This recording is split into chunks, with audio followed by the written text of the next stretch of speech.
அவர்கள், மதிப்பிற்குரிய பாராளுமன்றத்தினுடைய எதிர்க்கட்சி தலைவர், பல சோதனைகளை கடந்த பொழுது பெருந்தலைவர் காமராஜர் அவர்களை கன்னியாகுமரி மாவட்டம் அழைத்து, நீங்கள் விருதுநகரில் பிறந்திருந்தாலும் பரவாயில்லை, கன்னியாகுமரிக்கு வாருங்கள், இங்கிருந்து காங்கிரஸ் பேரியக்கத்தை எழுச்சியோடு மீண்டும் தொடங்குவோம் என்று பெருந்தலைவர் காமராஜரை வெற்றி பெற வைத்த மாவட்டம் கன்னியாகுமரி மாவட்டம்.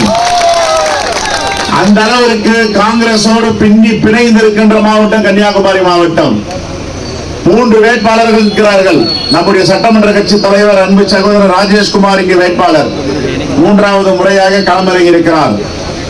அங்கே விளவங்கூர் என்று சொல்லி இருக்கிறார்கள். காலை உணவு திட்டம் 5வது வகுப்பு வரை இருக்கிறது, அதை 8வது வகுப்பு வரை நீடிப்போம் என்று வாக்குறுதி கொடுத்திருக்கிறார்கள்.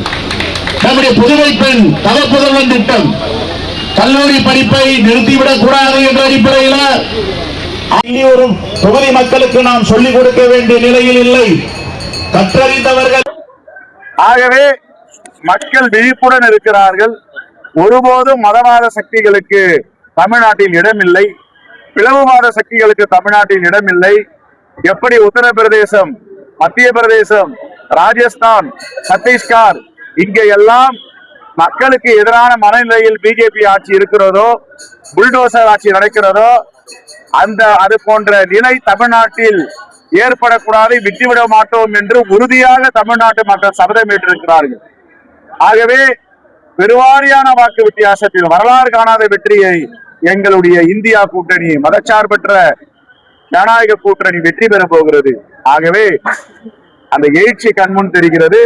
தமிழ்நாட்டு மக்கள் தெளிவாக இருக்கிறார்கள். கடந்த 5 ஆண்டுகளாக தமிழகத்துல சட்ட ஒழுங்கு சரியில்லை, போலீஸ் தன்னிச்சையாக செயல்படுவது குற்றச்சாட்டு அதிமுக பொதுச் செயலாளர் எடப்பாடி பழனிசாமி அவர்களுக்கு சட்ட ஒழுங்கை பற்றி பேசுவதற்கு எந்தவித தகுதியும் கிடையாது.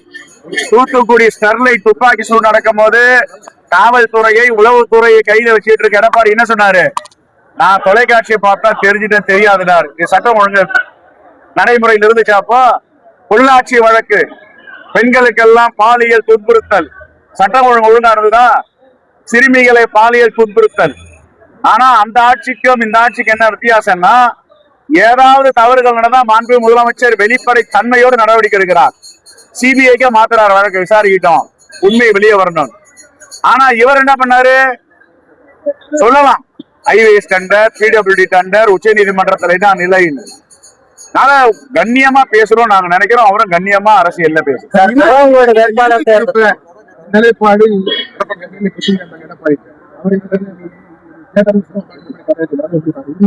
இந்தி வரலாறு எல்லாம் எடப்பாடி பழனிசாமி என்ன தெரியும்?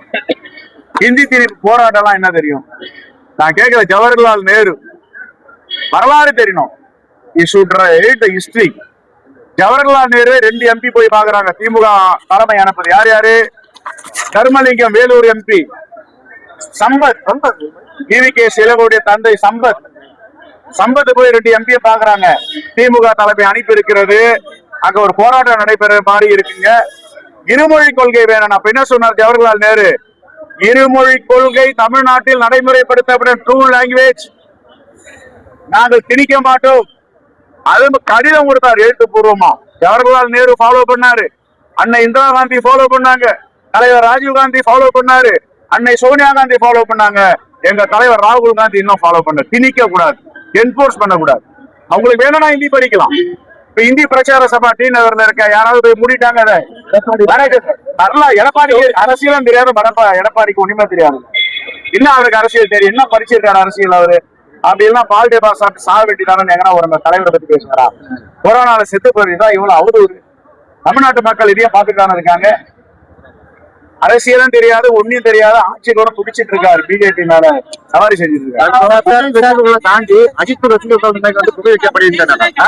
விஜய் ரசிகர்களை தாண்டி அஜித் ரசிகர்கள் இன்னைக்கு புகை வைக்கப்படுகின்றனர். இல்ல, என்ன பொறுத்த வரைக்கும் நான் ஒரு தமிழ்நாட்டுல இருக்கிற குடிமகனா, அரசியல் தெரிஞ்சவனா, இதை விட அஜித்துக்கு ரசிகர்கள் யாராலும் அதற்கு நிகர சூப்பர் ஸ்டார் ரஜினிகாந்த் ரசிகர்கள் யாராலும்.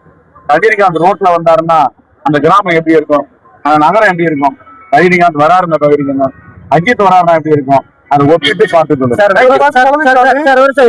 அந்த தேர்தல் பிரச்சாரத்துல பேசும்போது செய்தியாளர் கேட்கவும் நான் சொல்லவே இல்லை, அப்படி நான் பேசுன ஆதாரம் இருக்கா இல்லையா? எடப்பாடி பழனிசாமி துணை முதலமைச்சரையும் அட்டாக் பண்ணியிருக்காரு, முதலமைச்சரையும் அட்டாக் பண்ணியிருக்காரு. இதெல்லாம் நியாயமா? ஒரு மானுடம் தாங்கிய ஒரு மனிதன் இதை பேசலாமா? ஜனநாயகவாதி இதை பேசலாமா? என்ன பேச்சு அதெல்லாம்? காங்கிரஸ் உண்மையாக காங்கிரஸ் பேருக்கு எடப்பாடி பழனிசாமி கிறிஸ்துவ மக்களுக்கு எதிராகவும், இஸ்லாமிய மக்களுக்கு எதிராகவும், பௌத்த மக்களுக்கு எதிராகவும், சீக்கிய மக்களுக்கு எதிராகவும், எல்லா மக்களுக்கு எதிராகவும் இருக்கிறது தான் பாஜக. பாஜகவுக்கு பன்முகம் கிடையாது, போற முகம் தான் இருக்கு. Ugly face. விலங்கோடு வேட்பாளர் தேர்தல பல்வேறு குற்ற பின்னணி உள்ள வேட்பாளரை தேர்ந்தெடுக்க ஏற்றுக்கொள்ளப்பட்டது.